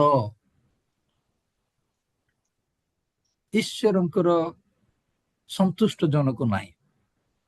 ମନୁଷ୍ୟ ଈଶ୍ୱରଙ୍କର ବ୍ୟବସ୍ଥା ପାଳନ କରିବାର ମଧ୍ୟ ବିଫଳ ହେଲା। ତାପରେ ଆମେ ଦେଖୁଛୁ ପୁରାତନ ନିୟମରେ ବ୍ୟବସ୍ଥା ପରେ ପରେ ଆସୁଛି ବିଚାରକର୍ତ୍ତା ମାନଙ୍କୁ ପ୍ରଭୁ ନିଯୁକ୍ତି କଲେ, ତାପରେ ରାଜା ମାନଙ୍କୁ ନିଯୁକ୍ତି କଲେ, ଯେପରି ତାଙ୍କର ଲୋକମାନଙ୍କୁ ସେମାନେ ଈଶ୍ୱରଙ୍କ ମାର୍ଗରେ କଢେଇ ନେବେ। ସେଇଠୁ ଭବିଷ୍ୟତ ବକ୍ତା ମାନଙ୍କୁ ନିଯୁକ୍ତି କଲେ। ଭବିଷ୍ୟତ ବକ୍ତା ମାନେ ସବୁବେଳେ ଈଶ୍ୱରଙ୍କ ଲୋକମାନଙ୍କୁ ଅର୍ଥାତ୍ ଇସ୍ରାଏଲ ଜାତିକୁ ମୁଖ୍ୟ କରି ୱାର୍ଣ୍ଣିଂ ଦଉଥିଲେ, ତୁମେ ଈଶ୍ୱରଙ୍କ ନିକଟକୁ ଫେରି ଆସ, ତୁମେ ତାଙ୍କୁ ଭୟ କର, ତୁମେ ତାଙ୍କର ସେବା କର, ତୁମେ ତାଙ୍କର ଉପାସନା କର, ତୁମର ପଥକୁ ପରିବର୍ତ୍ତନ କର। ତଥାପି ବିଫଳ ହେଲା। ପରେ ପ୍ରଭୁ ନିଜର ଏକମାତ୍ର ଅଦ୍ୱିତୀୟ ପୁତ୍ରଙ୍କୁ ପଠେଇବାର ତାଙ୍କର ଯୋଉ ଯୋଜନା ଥିଲା ଆଗରୁ, ଯେହେତୁ ସେ ଜାଣିଥିଲେ ମନୁଷ୍ୟ ଏସବୁ କିଛି କରି ମୁକ୍ତି ଲାଭ କରିପାରିବ ନାହିଁ, ମତେ ନିଜର ପୁତ୍ରଙ୍କୁ ଜଗତକୁ ପଠେଇବାକୁ ପଡିବ। ମୁଁ ସ୍ୱୟଂ ପରମେଶ୍ୱର ପୁତ୍ର ହିସାବରେ, ମନୁଷ୍ୟ ହିସାବରେ ଜଗତରେ ଜନ୍ମ ଗ୍ରହଣ କରି ମୋର ଯୋଉ ଲୋକମାନେ ମୋ ବିରୁଦ୍ଧରେ ଅଛନ୍ତି, ପାପ କରୁଛନ୍ତି, ସେମାନଙ୍କର ପରିତ୍ରାଣ ସାଧନ କରି, ଏଇ ଯୋଉ ଯୋଜନା ପ୍ରଭୁଙ୍କର ଥିଲା ଭବିଷ୍ୟତ ବକ୍ତା ମାନଙ୍କ ଦ୍ୱାରା ସେ କହି କହି କହି କହି କହି ଆସୁଥିଲେ। ଶେଷରେ ଗାଲାତୀୟ ପୁସ୍ତକ ତାର 4 ପର୍ବର କଥା, ସମୟ ସମ୍ପୂର୍ଣ୍ଣ ହେଲା ପରେ ପ୍ରଭୁ ତାଙ୍କର ପୁତ୍ରଙ୍କୁ ଜଗତକୁ ପଠେଇଲେ, ଯେ କି ମନୁଷ୍ୟ ହିସାବରେ ଜନ୍ମ ହେଲେ, ଯାହାଙ୍କର ନାମ ମଧ୍ୟ ପରମେଶ୍ୱରଙ୍କ ଦ୍ୱାରା ନିରୂପିତ। ଯେହେତୁ ଦୂତ କହିଲେ ଯୋସେଫଙ୍କୁ ସେ ପୁତ୍ର ପ୍ରସବ କରିବେ, ଆଉ ତୁମେ ତାଙ୍କ ନାମ ଯୀଶୁ ଦେବ। ବାପା ହିସାବରେ ଯୋସେଫ ଦଉନାହାନ୍ତି, ପ୍ରଭୁ ସେ ନାମକୁ ନିରୂପଣ କରିଛନ୍ତି ଯୀଶୁ ଦେବ, ଯେପରି ଆଉ ଯେହେତୁ ସେ ଆପଣା ଲୋକମାନଙ୍କର ସମସ୍ତ ପାପରୁ କଣ କରିବେ, ପରିତ୍ରାଣ କରିବେ। କାହିଁକି? ଆମେ ଯଦି ଜିସାୟ ପୁସ୍ତକ ମୁଁ ପଢିବା ପାଇଁ ଚାହିଁବିନି, ଯେହେତୁ ଆମ ପାଖରେ ସମୟ ନାହିଁ। କାଲି କର ଆଜ୍ଞା କହୁଥିଲେ 6ଟାରୁ 6:10 ଯାଇ କହିପାରିବେ ଆଜ୍ଞା ବୋଲି। ଯଦି ଦେଖିବା କଣ ହଉଛି, ସମ୍ଭବ ହେଲେ ମୁଁ ଶୀଘ୍ର ଶେଷ କରିବି। ଜିସାୟ ପୁସ୍ତକ ତାର 59 1 ଆଉ 2 ପଦ ପଢିଲେ ଆମେ ଜାଣିଛୁ, କାରଣ ଈଶ୍ୱରଙ୍କର କର୍ଣ୍ଣ ବଧିର ହୋଇଯାଏ ନାହିଁ ଯେ ସେ ତୁମର ପ୍ରାର୍ଥନା ଶୁଣିବେ ନାହିଁ। କିଏ ଜଣେ ପଢିଦେବେ? ଦେଖ, ସଦାପ୍ରଭୁଙ୍କର ହସ୍ତ ଛୋଟ ହୋଇ ଯାଇନାହିଁ ଯେ ତାହା ପରିତ୍ରାଣ କରି ନପାରେ, କିମ୍ବା ତାହାଙ୍କର କର୍ଣ୍ଣ ଭାରି ହୋଇନାହିଁ ଯେ ତାହା ଶୁଣି ନପାରେ। ମାତ୍ର ତୁମ୍ଭମାନଙ୍କର ଅପରାଧ ସବୁ ତୁମ୍ଭମାନଙ୍କର ଓ ତୁମ୍ଭମାନଙ୍କର ପରମେଶ୍ୱରଙ୍କ ମଧ୍ୟରେ ବିଚ୍ଛେଦ ଘଟାଇଅଛି, ଓ ତୁମ୍ଭମାନଙ୍କର ପାପ ସବୁ ତୁମ୍ଭମାନଙ୍କ ଠାରୁ ତାହାଙ୍କ ମୁଖ ଲୁଚାଇଅଛି, ଏଥିପାଇଁ ସେ ଶୁଣିବେ ନାହିଁ। ବାସ୍, ଥ୍ୟାଙ୍କ ୟୁ। କେଡ଼େ ଭୟଙ୍କର କଥା ଏଇଟା। ଦେଖ, ପରମେଶ୍ୱରଙ୍କର ହସ୍ତ ଛୋଟ ହୋଇ ଯାଇନାହିଁ ଯେ ସେ ପରିତ୍ରାଣ ସାଧନ କରିପାରିବେ ନାହିଁ, କିମ୍ବା ତାଙ୍କର କର୍ଣ୍ଣ ବଧିର ହୋଇନାହିଁ ଯେ ସେ ଶୁଣିବେ ନାହିଁ। ସେ ବଧିର ପରମେଶ୍ୱର ନୁହନ୍ତି, ତାଙ୍କର ହସ୍ତ ଛୋଟ ନାହିଁ, କିନ୍ତୁ ତଳେ ଲେଖା ଅଛି ତୁମ୍ଭମାନଙ୍କର ପାପ, ତୁମମାନଙ୍କର ଅଧର୍ମ ସବୁ ତମକୁ ପରମେଶ୍ୱରଙ୍କ ଠାରୁ କଣ କରିଅଛି, ଅଲଗା କରିଅଛି, ଆଉ ପରମେଶ୍ୱରଙ୍କର ମୁଖ ଲୁଚେଇ ଦେଇଛି। କେଡ଼େ ଭୟଙ୍କର କଥା। କିନ୍ତୁ ପ୍ରଭୁ ଏତେ ପ୍ରେମିକ ପରମେଶ୍ୱର ନିଜର ହସ୍ତରେ ସୃଷ୍ଟି କରିଥିବା ମନୁଷ୍ୟକୁ ସେ ଛାଡ଼ିଦେବା ପାଇଁ କେବେ ମଧ୍ୟ ସନ୍ତୁଷ୍ଟ ହେଲେ ନାହିଁ। ଆଉ ଗୋଟେ କଥା ମନେ ପଡୁଛି, ରୋମିଓ ପୁସ୍ତକ ତାର 6:23 ପଦରେ ପଢିବା ଦରକାର ନାହିଁ, କାରଣ ପାପର ବେତନ କଣ? ମୃତ୍ୟୁ। ତଳ କଥା ଛାଡନ୍ତୁ, ପାପର ବେତନ ମୃତ୍ୟୁ। ପ୍ରଭୁ ଚାହିଁଲେ ନାହିଁ ଯେ ମୋର ହସ୍ତକୃତ, ଯାହାକୁ ମୁଁ ନିଜର ପ୍ରତିମୂର୍ତ୍ତି ଆଉ ସାଦୃଶ୍ୟରେ ଗଢିଛି, ନିଜର ଶ୍ୱାସ ବାୟୁ ଦେଇ ଜୀବନ ଦେଇଛି, ସେ ମନୁଷ୍ୟ, ମୁଁ କୋଉଠି ଗୋଟେ ପ୍ରଚାର କରୁଥିଲି, ଏଇ ଯୋଉ ମୃତ୍ୟୁ, ଯୋଉଟା ରୋମିଓ 6:23 ପଦ, ଆମର ଏଇ ସାଂସାରିକ ସଂସାରର ନିୟମ ହିସାବରେ ଆମେ ଯୋଉ ମୃତ୍ୟୁ ବରଣ କରୁଛୁ, ସେ ମୃତ୍ୟୁ କଥା ଏଇଟା ନାହିଁ। ଏଇଟା ହଉଛି ପ୍ରକାଶିତ ବାକ୍ୟ ହିସାବରେ ଦ୍ୱିତୀୟ ମୃତ୍ୟୁ, ଆଉ ଯୋଉଠୁ ମନୁଷ୍ୟ ଫେରି ଆସିବାର ବାଟ ନାହିଁ। ତେବେ ପରମେଶ୍ୱର ଏସବୁ ଚାହିଁଲେ ନାହିଁ। ପରମେଶ୍ୱର ମନୁଷ୍ୟ ଠାରୁ ଅଲଗା ରହିବା ପାଇଁ କେବେ ବି ଚାହିଁଲେ ନାହିଁ। ସେଥିପାଇଁ ସେ ନିଜର ପୁତ୍ରଙ୍କୁ ପଠେଇଲେ, ପାପରୁ କଣ କରିବା ପାଇଁ? ପରିତ୍ରାଣ କରିବା ପାଇଁ। ଆଉ ଗୋଟେ କଥା ଲେଖା ଅଛି, ଯୀଶୁ ଉଦ୍ଧାର, ଆମେ ଯୋଉଟା ପଢିଲେ ଲୁକ ପୁସ୍ତକ ତାର 2:10 ଆଉ 11, ଦେଖ ଆଜି ଦାଉଦଙ୍କ ନଗରରେ ତୁମ୍ଭମାନଙ୍କ ନିମନ୍ତେ ତ୍ରାଣକର୍ତ୍ତା ଜନ୍ମ ଗ୍ରହଣ କରିଅଛନ୍ତି। ସେ କୋଉଠୁ କୋଉଠୁ ମନୁଷ୍ୟକୁ ତ୍ରାଣ କରିବା ପାଇଁ ଚାହାନ୍ତି? ଆମେ ଦେଖିଲୁ ପାପରୁ। ତାପରେ ଆଉ ଗୋଟେ ବିଷୟ ଯୀଶୁ କହିଲେ, ମୁଁ ଜଗତର ଜ୍ୟୋତି। ସେ ଜ୍ୟୋତି ହିସାବରେ ଜଗତରେ ଜନ୍ମ ଗ୍ରହଣ କଲେ। ଯେପରି ଯିଶାୟ ଭବିଷ୍ୟତ ବକ୍ତାଙ୍କ ଦ୍ୱାରା କଥିତ ବାକ୍ୟ ସଫଳ ହୁଏ, ଏଥିପାଇଁ ସେ କଣ? ଜ୍ୟୋତି ହିସାବରେ ଜଗତରେ ଜନ୍ମ ଗ୍ରହଣ କଲେ। ଆମେ ଯଦି ମାଥ୍ୟୁ ପୁସ୍ତକ ତାର 4 ପର୍ବ ଦେଖିବା, 4:12-16 ଯାଏ ଲେଖା ଅଛି, ସବୁ ପଢିବା ଦରକାର ନାହିଁ, ମୁଁ ଯୋଉଟା ଆବଶ୍ୟକ ମୁଁ ସେଇଟା ପଢିଦେବି। ପରେ ଜଣ ଧରା ପଡିଲାଣି ବୋଲି ଶୁଣି ସେ ଅନ୍ତର ହୋଇ ଗାଲିଲିକି ପ୍ରସ୍ଥାନ କଲେ, ଆଉ ସେ ନାଜରିତ ପରିତ୍ୟାଗ କରି ସବୁଲୁନ ଓ ନପ୍ତାଲି ଅଞ୍ଚଳରେ ଥିବା ସମୁଦ୍ର କୂଳସ୍ଥିତ କପରନାହୁମକୁ ଯାଇ ସେଠାରେ ବାସ କଲେ। ଯେପରି ଯିଶାୟ ଭାବବାଦୀଙ୍କ ଦ୍ୱାରା ଉକ୍ତ ଏହି ବାକ୍ୟ ସଫଳ ହୁଏ, ସବୁଲୁନ ଦେଶ ଓ ନପ୍ତାଲି ଦେଶ ସମୁଦ୍ର ନିକଟବର୍ତ୍ତୀ ଓ ଜର୍ଦ୍ଦନର ଅପର ପାର୍ଶ୍ୱସ୍ଥ ବିଜାତି ମାନଙ୍କ ଗାଲିଲି। ତାପରେ 16 ପଦ ବହୁତ ଇମ୍ପୋର୍ଟାଣ୍ଟ, ଅନ୍ଧକାର ବାସୀ ଲୋକେ ମହା ଆଲୋକ ଦର୍ଶନ କଲେ, ଆଉ ମୃତ୍ୟୁର ଅଞ୍ଚଳ ଓ ଛାୟାରେ ଅବସ୍ଥିତ ଲୋକଙ୍କ ନିମନ୍ତେ ଆଲୋକ ଉଦିତ ହେଲା।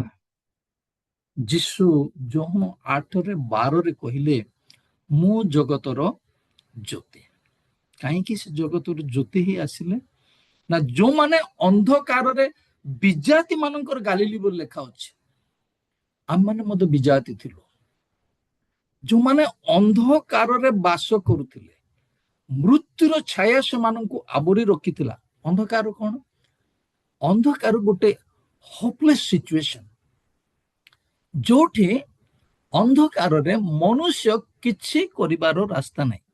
ନିଜ ଘରେ ହେଲେ ବି, ଆଜିକାଲି କରେଣ୍ଟ ଅଛି, ଆଗରୁ ଯୋଉ ଦୀପ ଆଉ ଅନ୍ୟ ସବୁ ଲଣ୍ଠନ କଣ କଣ ଥିଲା, କରେଣ୍ଟ ଚାଲିଗଲେ ନିଜ ଘରେ ବି କୋଉଠି କଣ ଅଛି ଆମକୁ ଜାଣିବାର ଅସମ୍ଭବ। ସେଇଟା ହଉଛି ଅନ୍ଧକାରର ପରିସ୍ଥିତି। କିନ୍ତୁ ଏଇଟା ଜାଗତିକ ଅନ୍ଧକାର ହିସାବ ପାଇଁ କୁହାଯାଉନି, ଆମର ଆତ୍ମିକ ଜୀବନରେ ଯୋଉ ଅନ୍ଧକାର ରାଜତ୍ଵ କରୁଥିଲା, ଆଉ ଅନ୍ଧକାରର କର୍ତ୍ତା ହଉଛି ଶୈତାନ। ଶୈତାନ ଆମ ଜୀବନରେ ଯୋଉ ରାଜତ୍ଵ କରୁଥିଲା, ପ୍ରଭୁ ସେ ସବୁରୁ, ଏଠି ଲେଖା ଅଛି 16 ପଦ, ଅନ୍ଧକାରବାସୀ ଲୋକେ ମହା ଆଲୋକ ଦର୍ଶନ କଲେ, ଆଉ ମୃତ୍ୟୁର ଅଞ୍ଚଳ ଓ ଛାୟାରେ ଉପସ୍ଥିତ ଲୋକଙ୍କ ନିମନ୍ତେ ଆଲୋକ ଉଦିତ ହେଲା। ସେଥିପାଇଁ ପିତର ପୁସ୍ତକ ତାର ଦ୍ୱିତୀୟ ପିତର 9:10 ଲେଖା ଅଛି, କାରଣ ଯେ ତୁମ୍ଭମାନଙ୍କୁ ଅନ୍ଧକାରରୁ ମହା ଆଲୋକ ମଧ୍ୟକୁ କଣ କରିଛନ୍ତି? ଆଣିଅଛନ୍ତି। ଆମେ ସମସ୍ତେ ଏପରି ପରିସ୍ଥିତିରେ ଥିଲୁ, ଆମର ବଞ୍ଚିବାର ଉପାୟ ନଥିଲା, ଈଶ୍ୱରଙ୍କର ସହିତ କନେକ୍ସନ ହେବାର ଉପାୟ ନଥିଲା। ଆମର ପାପ, ଆମର ଅଧର୍ମ, ଆମର ଗର୍ବ, ଅହଙ୍କାର, ଯାହା କିଛି ଜୀବନରେ ଅଛି, ହିଂସା, କପଟ, ଛଳ, ସେ ସବୁ ଆମମାନଙ୍କୁ ଈଶ୍ୱରଙ୍କ ଠାରୁ ପୃଥକ କରି ରଖିଥିଲା। ଅନ୍ଧକାର ଆମ ଉପରେ ରାଜତ୍ୱ କରୁଥିଲା, ଅନ୍ଧକାର କାର୍ଯ୍ୟ ସବୁ ଆମ ଜୀବନରେ ଥିଲା। କିନ୍ତୁ ପ୍ରଭୁ ଆମମାନଙ୍କୁ ସେ ପରିସ୍ଥିତିରୁ ନିଜର ଆଲୋକ ମଧ୍ୟକୁ ଆଣିଅଛନ୍ତି। କଣ ପାଇଁ? ସେଇ ପିତର ପୁସ୍ତକରେ ଲେଖା ଅଛି, ଆମେ ଯେପରି ତାଙ୍କର ମହିମା ପ୍ରକାଶ କରିବା, ତାଙ୍କର ସୁସମାଚାର ପ୍ରଚାର କରିବା, ତାଙ୍କ ବିଷୟରେ ଅନ୍ୟମାନଙ୍କ ନିକଟରେ କଥା କହିବା। ଆହୁରି ଆଉ ଗୋଟେ ପଏଣ୍ଟ, ସେ ଜଗତରେ ଜନ୍ମଗ୍ରହଣ କଲେ ତ୍ରାଣକର୍ତ୍ତା ବା ଉଦ୍ଧାରକର୍ତ୍ତା ହିସାବରେ କୋଉ ପ୍ରକାର ରୂପ ନେଇ ଆସିଲେ। ଆଉ ଗୋଟେ ବିଷୟ ହଉଛି, ସେ ଇମାନୁଏଲ ଏଇ ଜଗତରେ କଣ କଲେ? ଜନ୍ମଗ୍ରହଣ କଲେ। ଆଉ ଦେଖ,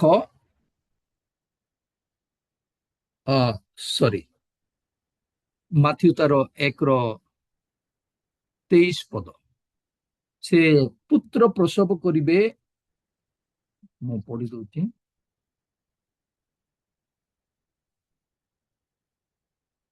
ଦେଖ ଜଣେ କନ୍ୟା ଗର୍ଭବତୀ ପୁତ୍ର ପ୍ରସବ କରିବେ, ଆଉ ଲୋକେ ତାହାଙ୍କ ନାମ ଇମାନୁଏଲ ଦେବେ। ଏହି ନାମର ଅର୍ଥ ଆମ୍ଭମାନଙ୍କ ସହିତ ଈଶ୍ୱର।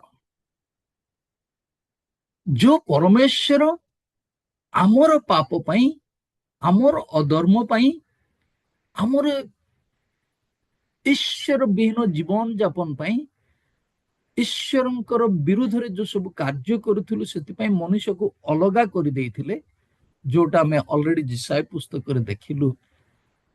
ଆଉ ଏଇଟା ଇମାନୁଏଲ, ଯୋଉଟା ରିକନସିଲିଏସନ, ଆମମାନଙ୍କୁ ପୁନର୍ବାର ନିଜ ପାଖକୁ ଆଣୁଛନ୍ତି। ଆମଠାରୁ ସେ ଅଲଗା ରହିବା ପାଇଁ ଚାହୁଁନାହାନ୍ତି, ଆମ ସହିତ ସେ ରହିବା ପାଇଁ। ସେଥିପାଇଁ ଲେଖା ହଉଛି, ଏହି ନାମର ଅର୍ଥ ଆମ୍ଭମାନଙ୍କ ସହିତ ଈଶ୍ୱର। ଆମମାନଙ୍କ ସହିତ ସେ ରହିବା ପାଇଁ ପସନ୍ଦ କରନ୍ତି। ସେଥିପାଇଁ ସେ ଜଗତରେ ଜନ୍ମଗ୍ରହଣ କଲେ। ପ୍ରିୟ ମୋର ଭାଇ ଭଉଣୀ ମାନେ, ସେଥିପାଇଁ ସେ କହିଲେ ମାଥ୍ୟୁ 28 ଆମେ ଯୋଉଟାକୁ ଗ୍ରେଟ୍ କମିଶନ ବୋଲି କହୁଛୁ, ମାଥ୍ୟୁ 28:20 ସେ କହିଲେ, ଆଉ ଦେଖ, ଯୁଗାନ୍ତ ପର୍ଯ୍ୟନ୍ତ ସଦା ସର୍ବଦା ମୁଁ ତୁମମାନଙ୍କ ସଙ୍ଗେ ସଙ୍ଗେ ଅଛି। ପ୍ରଭୁ ଯୀଶୁ ଖ୍ରୀଷ୍ଟ ଶାରୀରିକ ହିସାବରେ ଯଦିଓ ଆଜି ଆମମାନଙ୍କ ସହିତ ନାହାନ୍ତି, କିନ୍ତୁ ସେ ଆଜି ଆମମାନଙ୍କ ସହିତ ସଦା ସର୍ବଦା ବୋଲି କହୁଛନ୍ତି। ଆଉ କହୁନାହାନ୍ତି, ତୁମେ ଯେତେବେଳେ ମତେ ଡାକିବ, ପ୍ରାର୍ଥନା କରିବ। ଆମେ ଅଳ୍ପ ବିବେକ, ଅଳ୍ପ ଚିନ୍ତାଧାରାର ଲୋକମାନେ ଆମେ ବୁଝିପାରିନୁ, କିନ୍ତୁ ଈଶ୍ୱର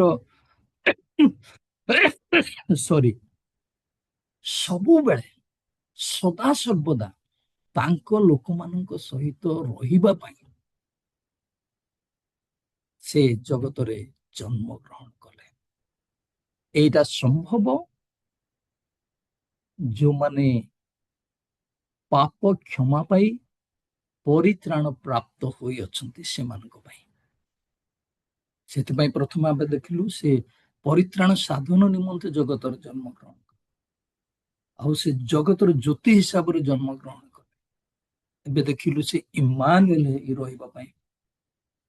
ତେବେ ଯଦିଓ ପ୍ରଭୁ ଆମମାନଙ୍କ ସହିତ ଶାରୀରିକ ହିସାବରେ ନାହାନ୍ତି, କିନ୍ତୁ ଆମେ ସମସ୍ତେ ଜାଣିଛୁ। କିନ୍ତୁ ଟିକେ ଦେଖିବା ଯୋହନ ପୁସ୍ତକ ତାର 14 କଥା, ଯେ ସେଇଠି 14 ଆଉ 17 ଲେଖା ଅଛି। ମୁଁ ପଢି ଦଉଛି। କିନ୍ତୁ କିନ୍ତୁ ସେହି ସାହାଯ୍ୟକାରୀ ଅର୍ଥାତ୍ ଯେଉଁ ପବିତ୍ର ଆତ୍ମାକୁ ପିତା ମୋ ନାମରେ ପ୍ରେରଣ କରିବେ ସେ ତୁମ୍ଭମାନଙ୍କ ସମସ୍ତ ବିଷୟ ଶିକ୍ଷା ଦେବେ ଆଉ ମୁଁ ତୁମ୍ଭମାନଙ୍କୁ ଯାହା ଯାହା କହିଅଛି ସେଇ ସବୁ ତୁମ୍ଭମାନଙ୍କୁ ସ୍ମରଣ କରାଇବେ। ମୁଁ ତୁମ୍ଭମାନଙ୍କୁ ଶାନ୍ତି ଦାନ କରି ଯାଉଅଛି, ମୋର ନିଜର ଶାନ୍ତି ତୁମ୍ଭମାନଙ୍କୁ ଦାନ କରୁଅଛି। ଜଗତ ଯେପରି ଦାନ କରେ ମୁଁ ତୁମ୍ଭମାନଙ୍କୁ ସେହିପରି ଦାନ କରୁନାହିଁ। ତୁମ୍ଭମାନଙ୍କୁ ହୃଦୟ ଉଦ୍ବିଗ୍ନ କି ଭୟଗ୍ରସ୍ତ ନ ହଉ। ଆମେନ୍। କୋଉଟା ପଢିଲେ? ଆଉ ଯୋହନ ଯୋହନ 14 14 16 17 16 17 ହଁ ଓହୋ ଓକେ ମୁଁ 17 ମୋ ତର୍ଜମାରୁ ପଢୁଛି। ଅର୍ଥାତ୍ ସେଇ ସତ୍ୟମୟ ଆତ୍ମାଙ୍କୁ ଦେବେ। ମୁଁ 16 ଛାଡିଦେଲି। ଜଗତ ତାହାଙ୍କୁ ଗ୍ରହଣ କରିପାରି ନାହିଁ, କାରଣ ଜଗତ ତାହାଙ୍କୁ ଦେଖେ ନାହିଁ କିମ୍ବା ଜାଣେ ନାହିଁ। ତୁମ୍ଭେମାନେ ତାହାଙ୍କୁ ଜାଣ, କାରଣ ସେ ତୁମ୍ଭମାନଙ୍କ ସଙ୍ଗରେ ଥାନ୍ତି, ପୁଣି ସେ ତୁମ୍ଭମାନଙ୍କ ଅନ୍ତରରେ ରହିବେ। ମୁଁ ତୁମ୍ଭମାନଙ୍କୁ ଅନାଥ କରି ଛାଡିଯିବି ନାହିଁ।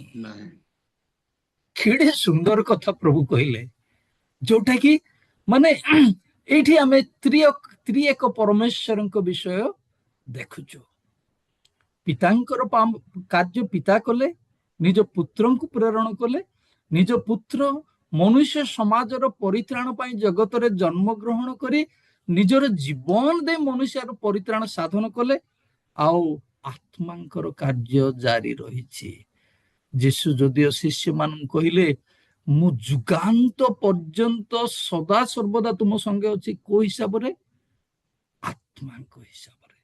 ସେଇଟା ଆମେ ଦେଖୁଛୁ ଏଇଠି। ମୁଁ ତୁମକୁ ଅନାଥ କରି ଛାଡି ଯାଉନାହିଁ। ମୁଁ ପିତାଙ୍କୁ ଅନୁରୋଧ କରିବି ସାହାଯ୍ୟକାରୀ ନିମନ୍ତେ, ଆଉ ପିତା ତୁମମାନଙ୍କ ନିମନ୍ତେ ଯୋଉ ଆତ୍ମାଙ୍କୁ ପଠେଇବେ। 17 ପଦରେ ଲେଖା ହଉଛି ତଳ ଅଂଶରେ, କାରଣ ସେ ତୁମ୍ଭମାନଙ୍କ ସଙ୍ଗରେ ଥାନ୍ତି, ପୁଣି ସେ ତୁମ୍ଭମାନଙ୍କ ଅନ୍ତରରେ ରହିବେ। ସଙ୍ଗରେ ଥିବା ଅଲଗା, ଅନ୍ତରରେ ଥିବା ଅଲଗା। ଯଦି 2 ଜଣ ଚାଲୁଛନ୍ତି, ସେମାନେ ସଙ୍ଗରେ ଚାଲୁଛନ୍ତି। ଅନ୍ତରରେ ରହିବା ଯାହାକୁ କେବେ ଅଲଗା କରି ହେବ ନାହିଁ। କିନ୍ତୁ ବଡ଼ ବିଷୟ ହେଉଛି ସେ ଅନ୍ତରରେ ବାସକାରୀ ଆତ୍ମାଙ୍କର କୋମଳ ମଧୁର ସ୍ୱର ଶୁଣିବା, ତାଙ୍କର ନିର୍ଦ୍ଦେଶ ପ୍ରକାରେ ତାଙ୍କର ଚାଳନା ହିସାବରେ କାର୍ଯ୍ୟ କରିବା ବଡ଼ ଗୁରୁତ୍ୱପୂର୍ଣ୍ଣ ଅଟେ। ପ୍ରିୟ ମଣ୍ଡଳୀ, ମୁଁ ଶେଷ କରିବି। ଏଇଟା ହଉଛି ଖ୍ରୀଷ୍ଟମାସର ମାନେ ଅଳ୍ପ ଥଟ୍ସ ଆମମାନଙ୍କ ପାଇଁ ଆଜି। ଯେହେତୁ ତାଙ୍କ ଦୟା, ତାଙ୍କ ପ୍ରେମ, ତାଙ୍କ ଅନୁଗ୍ରହ ଯୋଗୁଁ ଆଜି ଆମେ ଜୀବନରେ ବଞ୍ଚିଛୁ। ଆଉ ଦୂତ ମେଷପାଳ ମାନଙ୍କୁ କହିଲେ, ଦେଖ ମୁଁ ସମସ୍ତ ଲୋକମାନଙ୍କର ଅତ୍ୟନ୍ତ ଆନନ୍ଦଜନକ ସୁସମାଚାର ତୁମମାନଙ୍କୁ ଜଣାଉଅଛି, କେବଳ ତୁମମାନଙ୍କ ପାଇଁ ନାହିଁ, ସମସ୍ତ ଜାତିର ଲୋକମାନଙ୍କ ନିମନ୍ତେ। କାରଣ ଆଜି ଦାଉଦଙ୍କ ନଗରରେ ତୁମମାନଙ୍କ ନିମନ୍ତେ ଉଦ୍ଧାରକର୍ତ୍ତା ଜନ୍ମ ଗ୍ରହଣ କରିଅଛନ୍ତି। ସେ ହେଉଛନ୍ତି ଖ୍ରୀଷ୍ଟ ପ୍ରଭୁ। ଆଉ ସେ କି ହିସାବରେ ଥିଲେ, କି ହିସାବରେ ଜନ୍ମ ହେଲେ? ସେ ବାକ୍ୟ ହିସାବରେ ଥିଲେ। ଅନାଦି କାଳରୁ ଅନନ୍ତ କାଳ ପର୍ଯ୍ୟନ୍ତ ତାଙ୍କର ଆରମ୍ଭ ନାହିଁ କି ଅନ୍ତ ନାହିଁ, ସେଇଟା ବି ଆମେ ଦେଖିଲୁ। କିନ୍ତୁ ବାକ୍ୟ ଦେହବନ୍ତ ହୋଇ ଆମମାନଙ୍କ ମଧ୍ୟରେ ମନୁଷ୍ୟ ହିସାବରେ ବାସ କଲେ। କଣ ପାଇଁ? ଆମର ପରିତ୍ରାଣ ସାଧନ ପାଇଁ। ଆଉ ଦେଖିଲୁ ସେ ଜ୍ୟୋତି ସ୍ୱରୂପେ ଜନ୍ମ ଗ୍ରହଣ କଲେ, ଯେପରି ଅନ୍ଧକାରରେ ବାସ କରୁଥିବା ଲୋକମାନଙ୍କୁ ନିଜର ମହାଜ୍ୟୋତିକୁ ନେଇପାରିବେ।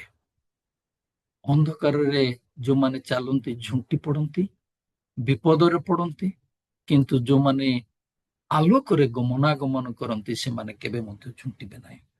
ତାପରେ ଆମେ ଦେଖିଲୁ ସେ ଜନ୍ମ ଗ୍ରହଣ କଲେ ଇମ୍ମାନୁଏଲ ପରମେଶ୍ୱର ହେଇ ଆମମାନଙ୍କ ସହିତ ରହିବା ପାଇଁ।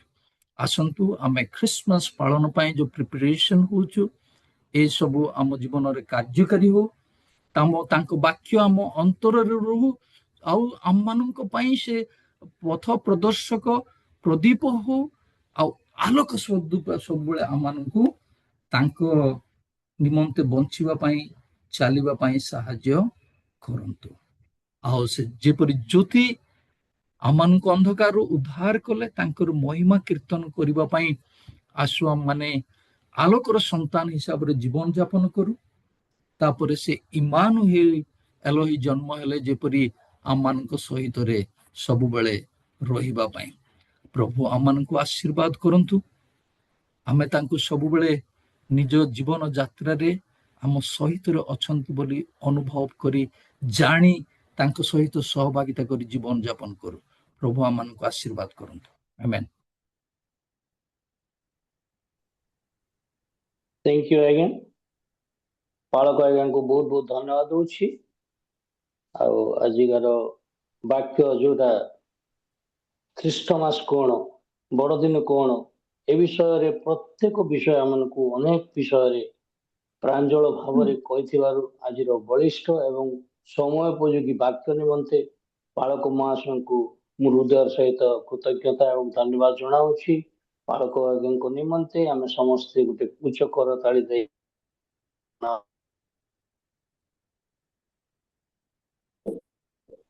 मु अनुरोध करी आम मध्य कर आज्ञा अच्छा